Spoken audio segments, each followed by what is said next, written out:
Selamat pagi. Ini subuh hampir jam 6 pagi. Di sebelah barat sana ada apa? Ada bulan purnama ah, akan terbenam. Dan di sebelah timur sana matahari akan segera terbit. Matahari akan segera terbit. Nah, jadi ini tanggal 25 Februari tahun 2024. Saya sesuai dengan yang difirmankan di dalam Mazmur 81 ayat 3 dan 4, tiuplah sangkakala pada waktu bulan baru dan bulan purnama. Karena itu adalah ketetapan selamanya dari Allah Yakub. Jadi semalam saya kalau bulan purnama saya tidur di lantai 2. Ini di lantai 2, suasana lantai 2 di perumahan kami. Saya tidur di alam terbuka sambil menikmati bulan purnama.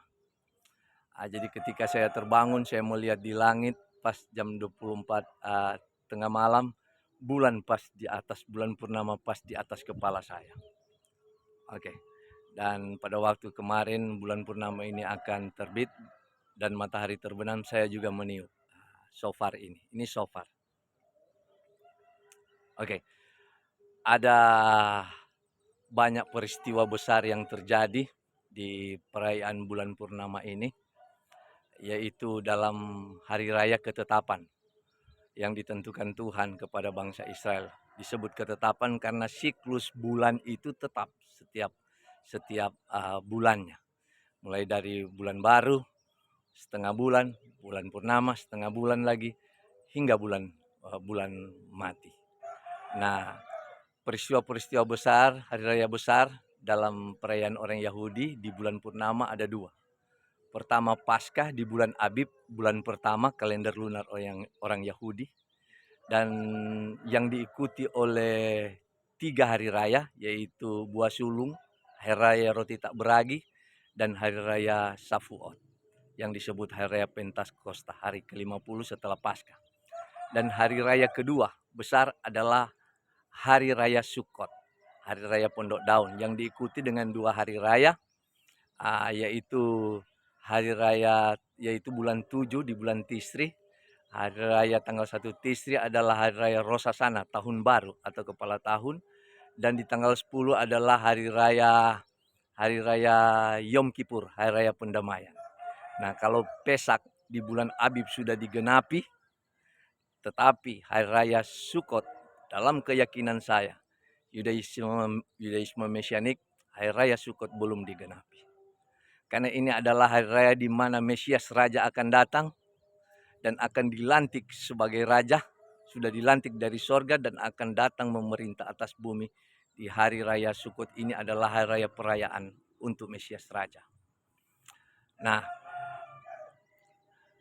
di hari raya ini terjadi di bulan purnama. Saya akan meniup shofar sebelum bulan ini terbenam di sebelah barat, dan sebelum matahari terbit kelihatan di sebelah timur. Oke. Sesuai dengan Mazmur 81 ayat 3 dan 4, tiuplah sangkakala di bulan baru dan bulan purnama sebagai ketetapan Allah Yakub. Ini adalah tanduk yang panjangnya sekitar 1 meter yang berasal dari Yerusalem. Kami beli ini. Ini adalah akedat Ishak, pengikat Ishak, di mana Ishak tidak dikorbankan dan diselamatkan karena seekor domba tertambat di semak belukar, maka ini digunakan sebagai tanda kemenangan. Ada banyak peristiwa besar dalam kehidupan bangsa Israel dengan sejarah tanduk ini, shofar ini, disebut shofar. Ketika bangsa Israel mengelilingi kota Yeriko 7 hari lamanya dan meniup tanduk shofar ini, maka robohlah kota Yeriko. Dan tanduk ini juga sebagai perintah Tuhan sebelum bangsa Israel menyerang atau diserang, harus meniup shofar ini sebagai peringatan, memperingati suatu kota. sebelum diserang. Jadi banyak sejarah peristiwa, ada banyak sekali catatan sejarah dalam peristiwa tanduk shofar ini. Oke, sudah hampir mau terbenam bulan baru di sebelah barat sana. Ini saya di atas perumahan.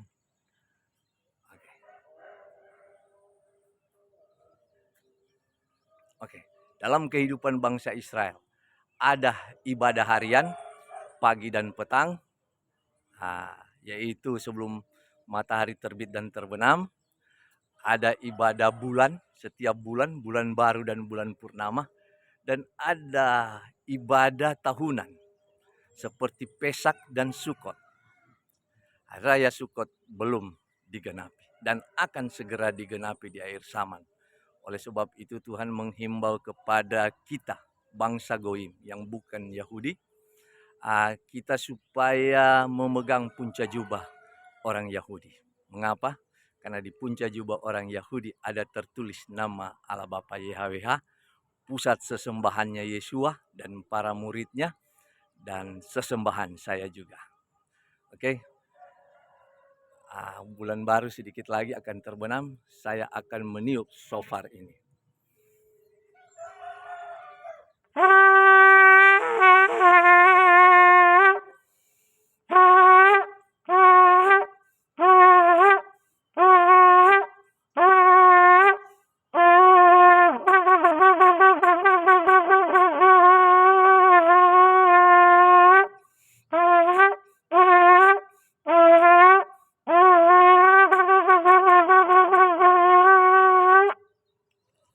Tertulis di dalam kitab Taurat, ketika bangsa Israel meniup shofar ini di dalam hari raya ketetapan Tuhan yang Tuhan perintahkan kepada mereka, dikatakan begini, aku akan mengingat engkau.